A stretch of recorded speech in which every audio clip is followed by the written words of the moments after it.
The Acts of the Apostles, chapter 23.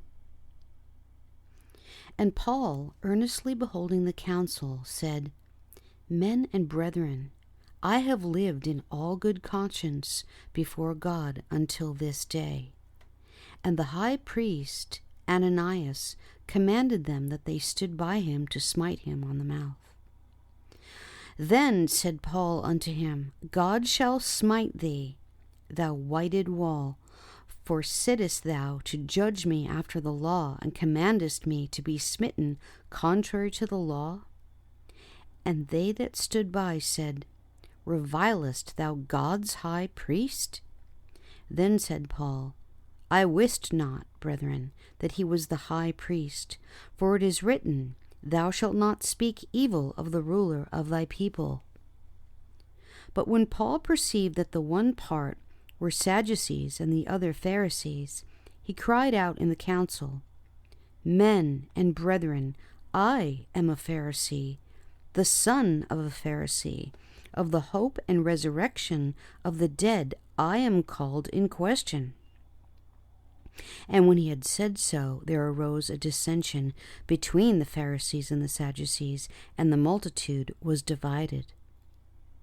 For the Sadducees say that there is no resurrection, neither angel nor spirit, but the Pharisees confess both. And there arose a great cry, and the scribes that were of the Pharisees' part arose, and strove, saying, We find no evil in this man. But if a spirit or an angel hath spoken to him, let us not fight against God. And when there arose a great dissension, the chief captain, fearing lest Paul should have been pulled in pieces of them, commanded the soldiers to go down, and to take him by force from among them, and to bring him into the castle. And the night following the Lord stood by him and said, Be of good cheer, Paul, for as thou hast testified of me in Jerusalem, so must thou bear witness also at Rome. And when it was day, certain of the Jews banded together and bound themselves under a curse, saying that they would neither eat nor drink till they had killed Paul.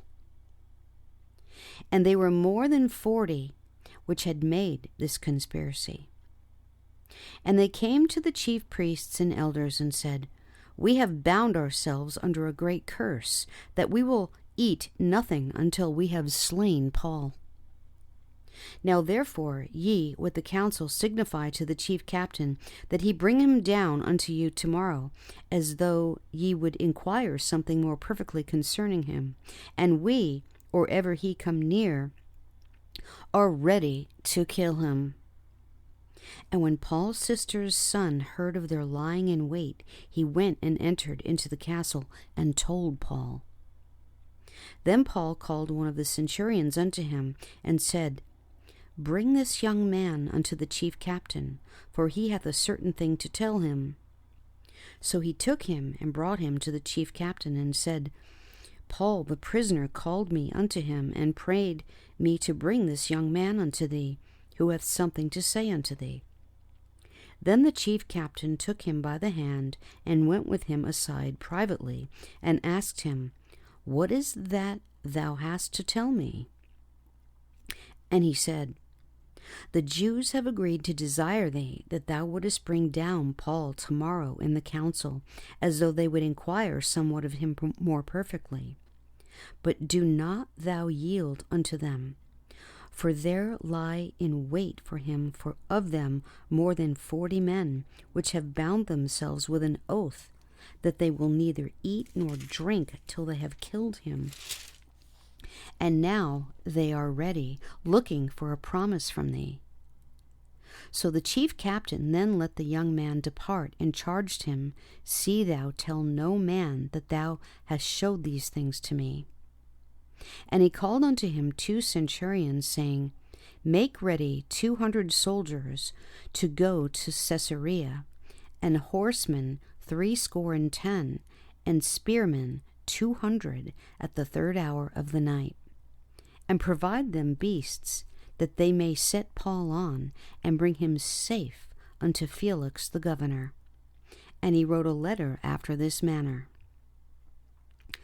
Claudius Lysias unto the most excellent governor Felix sendeth greeting. This man was taken of the Jews, and should have been killed of them.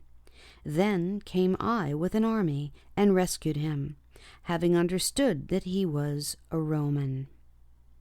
And when I would have known the cause wherefore they accused him, I brought him forth into their council, whom I perceived to be accused of questions of their law, but to have nothing laid to his charge worthy of death or of bonds.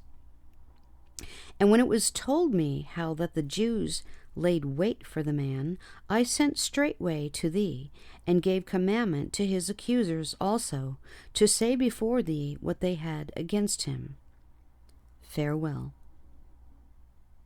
Then the soldiers, as it was commanded them, took Paul and brought him by night to Antipatris.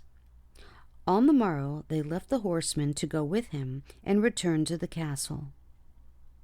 Who, when they came to Caesarea and delivered the epistle to the governor, presented Paul also before him. And when the governor had read the letter, he asked of what province he was. And when he understood that he was of Cilicia, I will hear thee, said he, when thine accusers are also come. And he commanded him to be kept in Herod's judgment hall.